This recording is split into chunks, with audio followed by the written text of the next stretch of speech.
Hello, everyone, and thank you for joining us and welcome to the chat. We are super excited to bring you this special show this evening, December 7th, on us adding another person to our show. We're adding a co-host to our show.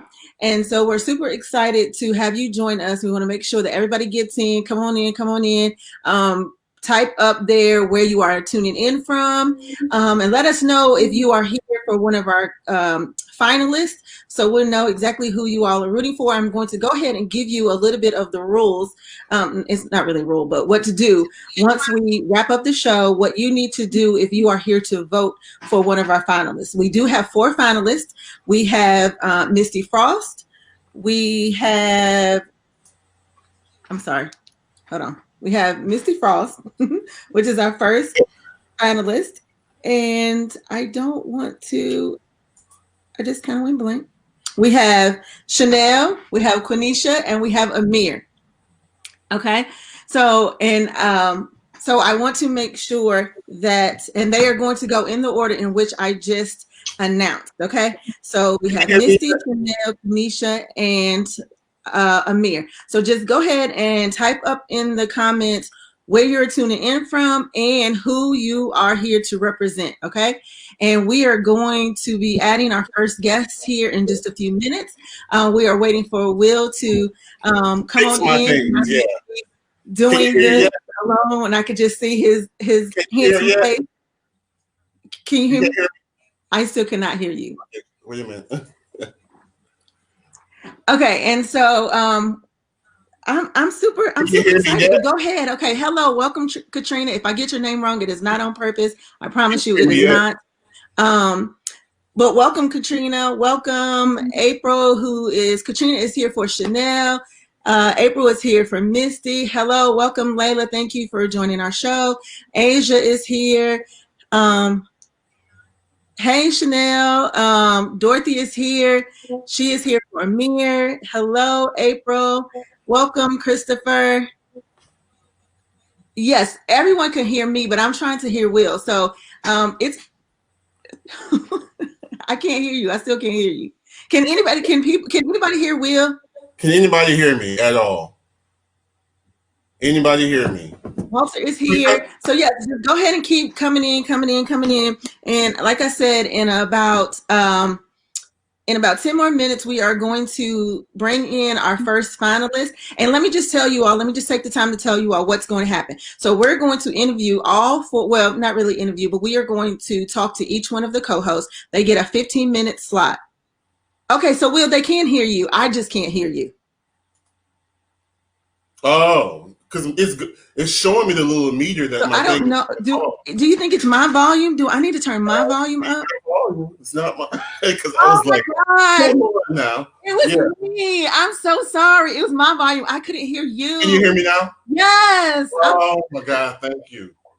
I'm so sorry. I was like, well, wait. No, that's good. That's good. I thought, it was another one of those nights. I was like, man. Oh my gosh. Okay. Thank you, Lord. Just, charge it to my heart. Or charge it to my mind, not my heart. Yeah.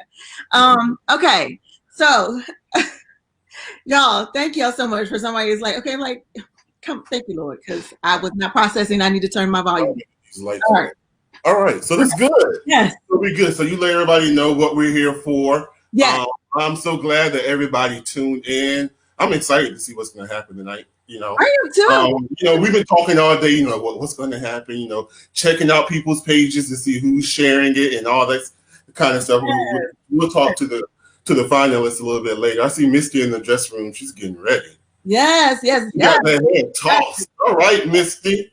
So if you are just now tuning in, go ahead and put in the comments where you are tuning in from and who you are here for. Okay, and let me finish up telling you what you're going to do. After we are done at 8:15, about 8:15, give me about 5 minutes, about 8:20, you will be able to leave the show and go over to the chat, and you will be able to vote. Okay, you will be able to vote for the person that you are here for. Okay, you will be able to vote. It's going to be an A, B, C, or D. Just type who it is, A, B, C, or D, whoever it is that you are here to vote for. Okay, and then you want to make sure that you are commenting when your finalist comes up there. You want to make sure that you are, participating, because they need to know what it's like to have guests participating, and they are being able to watch the comments and see what's going on in the comments and answer questions and talk and all that lovely, wonderful stuff that Will and I do together. Now we're adding the co-host. So, yes. So with that in mind, what are you looking for? What are you looking for? I am just looking for someone who can vibe with us. I don't do much on change. I'm not really a big, I'm working on it. I think I say that all the time. I'm working on accepting change, because things change, and it's okay that things change. So I am just looking for someone who can vibe with us, and that is that could just flow, that it's a nice flow. They bring a different perspective, because we have already come to the conclusion that a lot of things you and I agree. I agree. Yeah. Yeah. So we need to shake it up a little bit. We need to shake things up a little bit. And so we that was our conclusion, that we just needed to add in someone. So I'm just looking for somebody who's able to vibe with us and, can fill us both out, and still just even if, it's a difference of opinion, if you will, we still can walk away and it's like, that was good. And, everybody could understand everybody's perspective of opinion, and we're still good to move on to the next show, and not that we coming back, one less person and like, yeah, that didn't quite work out. Somebody didn't quite work out, Exactly. So yes. Hey y'all, tuning in now for vote for our girl Chanel Whitaker. She at 7:30. All right, okay. I see y'all. All right. We got a lot of people out here. So let me go back. We got Lakia. I hope I pronounced that right. Christopher. Lakia is here for Chanel. Christopher is here for Misty. Michelle, thanks for joining. She's our regular audience member. Kim, she's one of our regular audience members. Kiara, regular. Asia's a regular. Layla, I hope that's right. She's here for Amir. Hey. Yes. I know her pageant world. And Lakia, she's got a whole list of people. Kenyatta and Shelly and Tequila. And I hope that's said it right. Michelle, Tanya, Gerald, Robinette, Montreal. Okay. I see y'all. All right. So when you leave here, make sure you head over to the chat. It is going to be a poll that's going to be in the story. Okay. You have to go in the story. You have to look at the story and go in the story and hit your finalist in the poll. Okay. All right. So, Will, what's going on? For me, okay, so this is what I'm looking for. Like we already said, because you and I, we've been friends for a while, so we kind of, I guess what brought us together is because we think alike on a lot of stuff. But what I want for this show is I want somebody to bring it. I want somebody who's not afraid to share their perspective, even if it's totally opposite of, what I do. Because, sometimes I say things off the wall just to bring the heat a little bit. So I'm looking for a co-host who's not afraid to stand in her own voice or in his own voice, give his opinion, and just, be real with it. That's what I'm looking for. I want somebody who's going to shake it up. That's the fact from and who's not afraid. To shake up a little bit, because sometimes I think I just feel like, okay, well, all right. Yeah, you got a halo on your head. Yeah, well, and we know that is not true.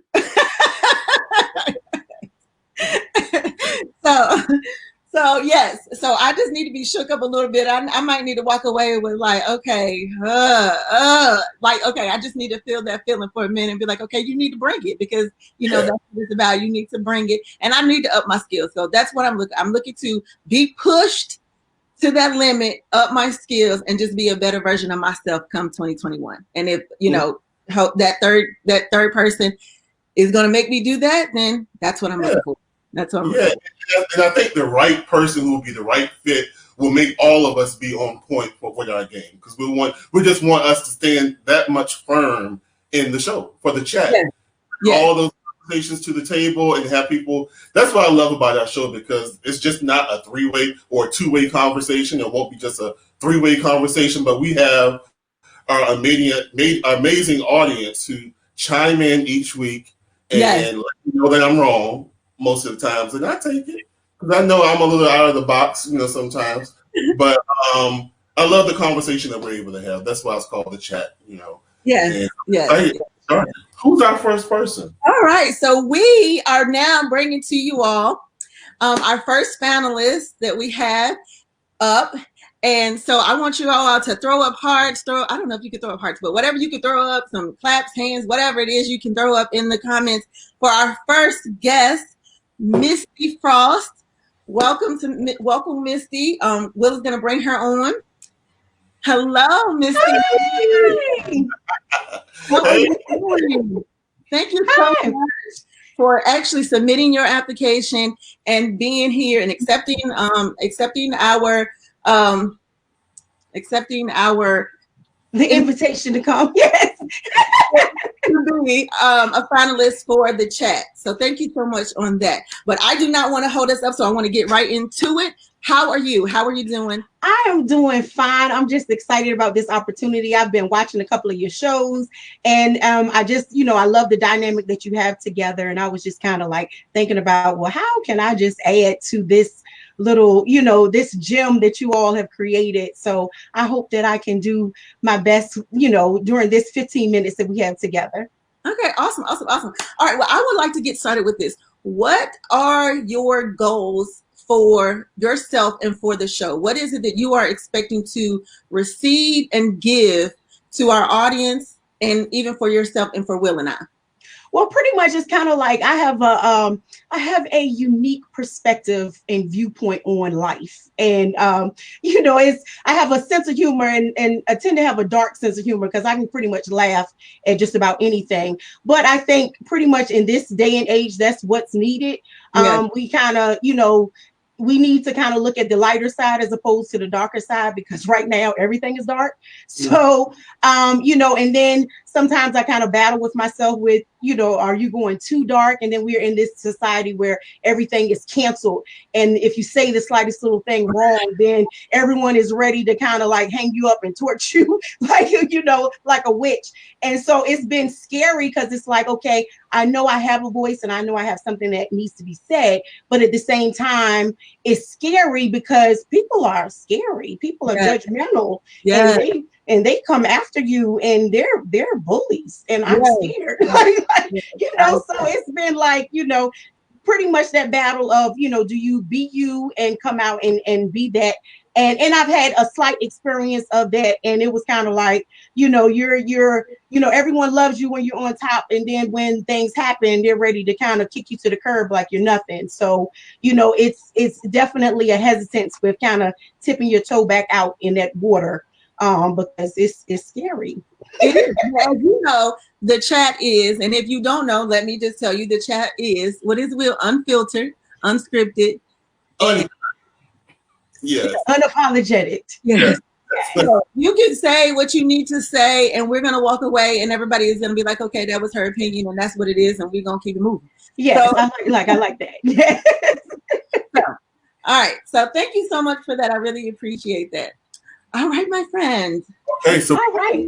Way into our first hot topic, and then you'll segue into yours. So I'm going to start off. This is a scenario question. You know what? I've always been honest about, I was a mess in my previous life before I accepted the Lord and everything. Now, I'm not like that. But this is the scenario question of what would you do situation. So I'm going to read it. So Paul and Tish have been married for 7 years.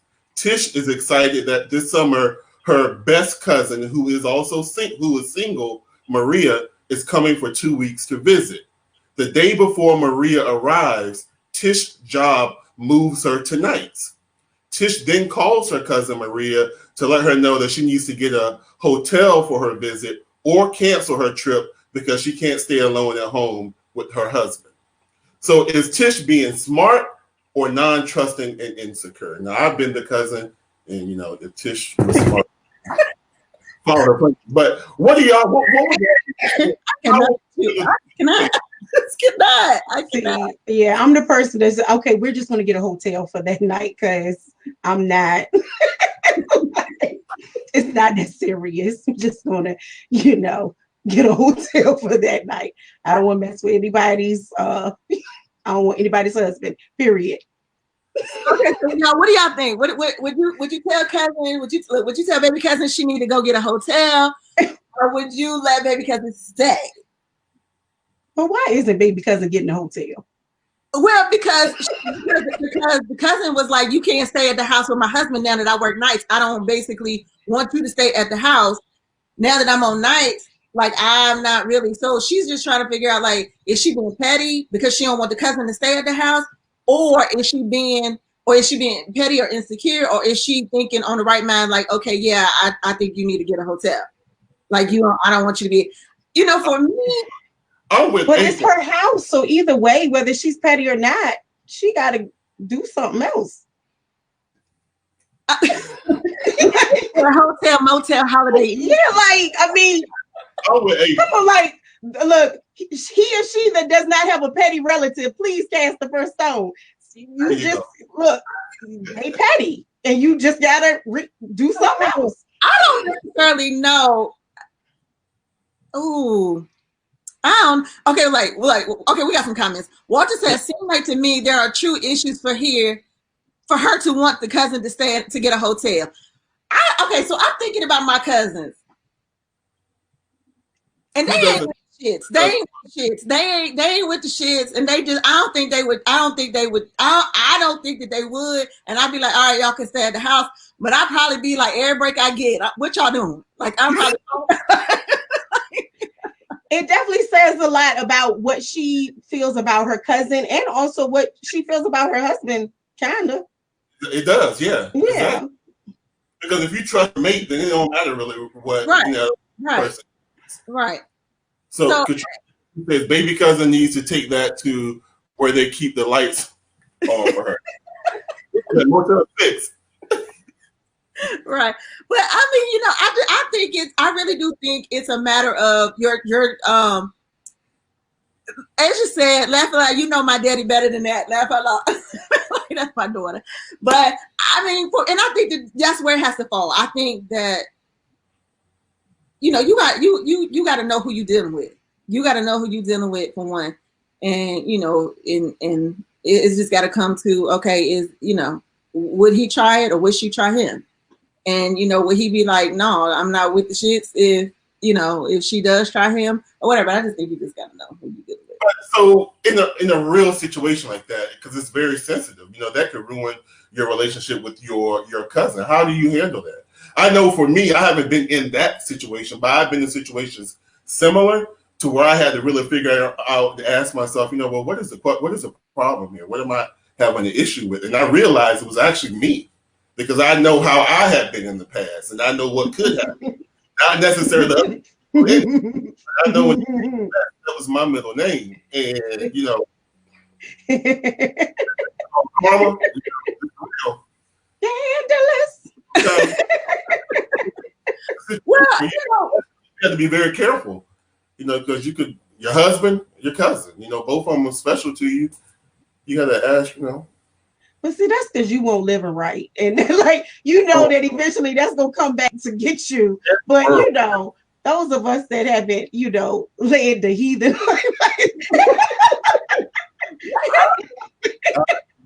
we not constantly looking over our shoulder for karma to bite us. You might be able to just trust your husband and your cousin together and not think anything is going to happen. Because they said we are all human, and for real, sometimes things just happen in a moment of weakness. I wish the hell. Yeah, and people get shot in a moment of weakness. No. Yeah. It's called Snapped. It's a whole series of people that have got murdered in a moment of weakness. Don't play. I mean, don't let opportunity knock at the door. Reschedule the visit altogether. Okay, that's an option. Yeah. Okay. Adrian says, you wait till the day before I'm scheduled to come visit. You tell me that I no longer have a place to stay. I'm going left. Well, see, and I can see that too. Yeah, see, that's my thought. It's like, okay, because I'd be like, what about with your husband? Right, give me a night to stay. I'm sorry, Misty. Go ahead. What was you saying? No, I would just be like, I don't want your husband. I just need a place to stay. Like, I didn't come in for that. Yeah, that's kind of where I was at with it. I'm like, okay, you can't just tell me I can't stay like in a and what if I didn't plan for that. I didn't Exactly. whatever the case may be.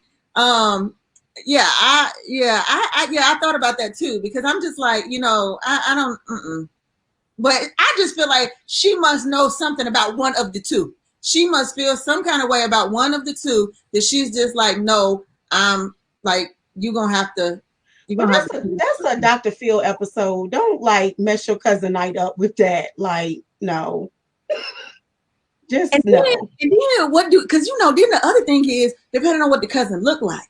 Because then that's a whole nother issue. Like, what does the cousin look like? Does the cousin look better than you? Do you think that your husband gonna be attracted to the cousin? Do you think what do you like? What do you think the cousin is cute? Like what? Like to me, this is just a whole plethora of some other stuff. Like it's a lot of. Cousin was the cousin was fine on the picture that they were showing. That could. But I mean, if they family aren't all of them kind of, fat, like, I mean, most of my family is cute. So, I mean, we all kind of. That don't y'all, it's in question. Like,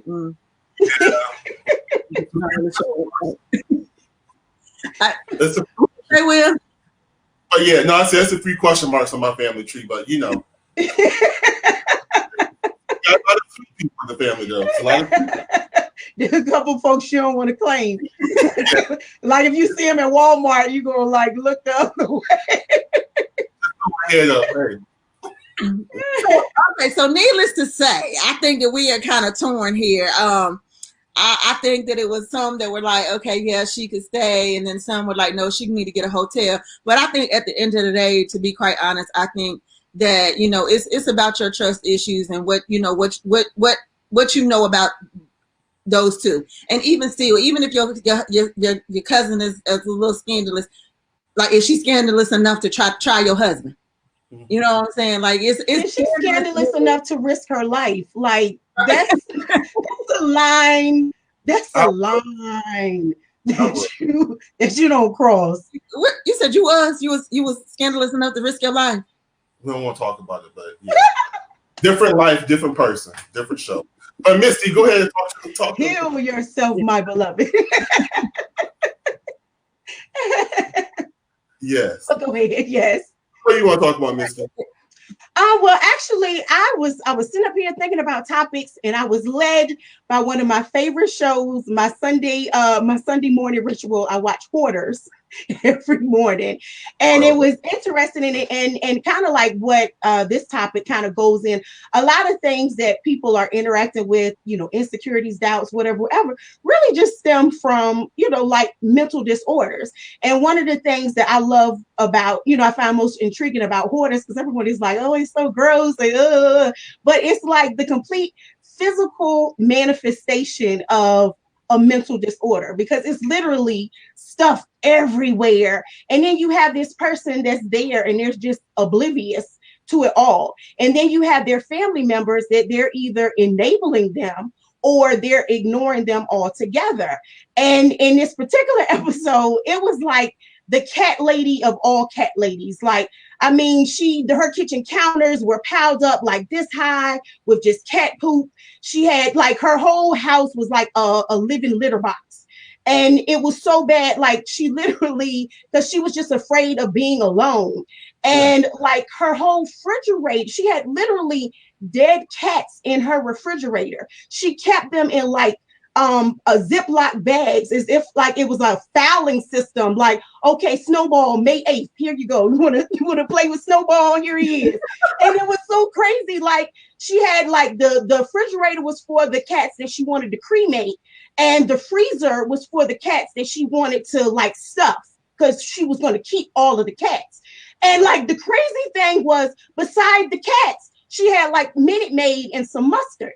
Because if I'm looking through my dead cats in case I get parched, I want to make sure I get some juice. So it was like, and like her son would come and visit and, bring her stuff.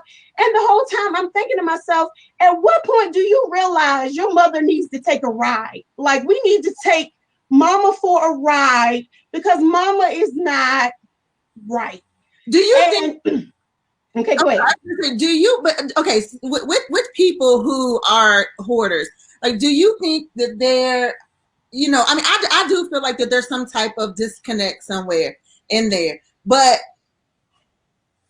when family members come in, do you think that they become enablers, or do you think that it's just like, okay, there's nowhere I can start with this. It's nowhere like. Well, see, that was my question. It's kind of like when, have you all been in a situation where it's been either a family member or a friend, and you've kind of observed them kind of doing something or saying Oh, yeah. something that really is showing some really signs of something ain't right. And like, what do you do with that? Like, do you talk to, like, do you talk to them? Do you ignore it? Do you, and how long do you ignore it? Because what I found myself angry with was the son, because I'm like, dude, your mom is in there like with a freezer full of cats. And she's like using it like a Rolodex of the cats that she's encountered. And then the cats that are living were all jacked up because they were here like one eye, and they were like, ah. And it was like, this is not good for it. Like, this is wrong on so many levels. And it's like, yeah, you're being a good son, but really you'd be a better son if you like took your mom to get some help, because she really needs it. And it made me think of all of the things, because think about it, like cousin Ronnie that always want to shoot up the club because somebody stepped on his shoes. Like, we ignore that, but cousin Ronnie is crazy. Like, like, right. it's been 50 people in this club that got their toes stepped on, and they ain't wanted to kill nobody. Cousin Ronnie, is the one that took it to the next level. So it's kind of like that thing where, how long do you let something go before you say something? And the intriguing thing is, it's kind of like we're okay with allowing, it's like it's okay for my mom to be the crazy cat lady instead of my mom being away for a couple of weeks for getting some mental help, for herself. And I honestly, I think that the unfortunate thing is that when it comes down to Black people, we don't always necessarily jump to therapy. Therapy is not the first thing that's on our list. But that's mostly what it is. Right. Yes. That's not usually the first thing that we run to. And I think that, it's sometimes it's that, we, for as long as we've been knowing this person, or whether it be our mother, our aunt, our uncles, cousins, whoever, this is how they've been. This is how, like, we little kid, they've been this way since we were little, and that's what we chalk it up to. But now, I mean, because I think back in the day, it wasn't really a name for it. It was just like, oh, I remember this guy in my neighborhood. We used to call, and it's horrible. And we all have that. Like, we all know that. Yeah. Name for him. I don't even say the name. It was just rude. But anyway, but now it's just like, okay, people are suffering from mental illness. You know what I'm saying? It's like, okay, now it's a name to it, and it's like, okay, how long do we watch this person before we say, okay, we need everybody. We need to be looking out for so and so because things are a little shady, and we went around there and she was just eating raw noodles and stuff, and and nobody like that ain't right. And, it's just like, okay, well, is it dementia, or is it what is it? So I do think that nowadays I think that people are paying more attention to those sorts of things. But in a hoarder type of situation, I do think that's at a whole. That's another. But in actuality, it's kind of like the same thing. Like, the only difference between the hoarder situation and stuff that's not as obvious is that with the hoarder situation, it is obvious. It's like you can literally see, where there are things that they have been ignoring that they should literally be able to see, but they've been ignoring it. And in actuality, that's what mental illness is things that have been building up, and people have been ignoring and just basically covering up or whatever. And then I also find it interesting that us as a culture, it's easier for us to believe the worst of each other than to believe that someone is vulnerable and really needs help. It's like if you come to someone's house and their house is in disarray or a mess, it's easier for you to say, oh, they nasty, or they need to clean their house, instead of saying, well, are they going through depression? What is going on? That doesn't seem, like normal for someone to be behaving like that. If you see someone that's normally dressed up and snazzy, and then all of a sudden they're looking real, dumpy or whatever, frumpy, or, you're more prone to say, oh, well, what's going on with them? They must be on drugs or whatever, instead of saying, well, maybe they're struggling, maybe they're going through something. And the slightest, or if someone is a little distant, they acting funny, and you done riled up the whole crew against them, and nobody's talking to this person. And that's the time where people really need you to talk to them, where they might be a little bit more, standoffish. But people are so quick to think the worst, as opposed to maybe something else is going on. Like I said, that cousin that's always rah-rah and ready to be rowdy, that might be a cover for other things, but we're so quick to hype them up, like, yeah, my cousin Ronnie, like, that's not a good thing. Like, like Ronnie shut down the club every Friday is not a good thing. We need to cut that down. Come on, we going. Come on. Or that drunk family member that shut down every cookout. Like, like, dang, can we have a good event without a fight at the end of the night? Like, it's like those things, those dysfunctional things that we have gotten so used to being normal. It's like, when is somebody gonna say, hey, we need to take a ride? Pack a little bag. We need to take a ride. It's gonna be okay. I'll water your plants. I'll take care, I'll feed cats. Like, the lady with the cat, it was like, I wanted her, and I was so mad at the end of the episode, because on behalf of the refrigerator and freezer full of dead cats and all of the one-eyed cats still walking around, I wanted that lady to go for a ride. I felt like, I felt bad for her, because at the end of the day, she was sick. But at the same time, that lady needed to go for a ride, because when you got a Ziploc bag, you got like a whole Rolodex filing system of dead cats in your refrigerator next to the Minute Maid and the mustard. You need to take a ride. And that's okay. Like, it's okay to take a ride when you need to not be okay. And the basically, Misty wants to say, check on your people. Like, don't just, like, stuff that don't seem right. Like, don't just act like it's not right. Right. It's not right. Right. Yes. Check on your people. Call your other people on your people. Exactly. Because somebody might need to take a ride, and you might be the one that might need to take a ride. So, and don't be letting your people have the little dead cats and stuff and the little animals, because that's where it starts. Like, okay, I'm not ready yet. That's where it starts. Then y'all need to be checking on your people, okay? Yes. Thank you so much. You're amazing. Thank you. If you are here to vote for Misty, wait until the show is over, and you will have an opportunity to go to the chat and vote for her in the stories on the chat. All right, Misty, we will talk to you very soon. Thank you so much. Thank you. Bye. Yeah.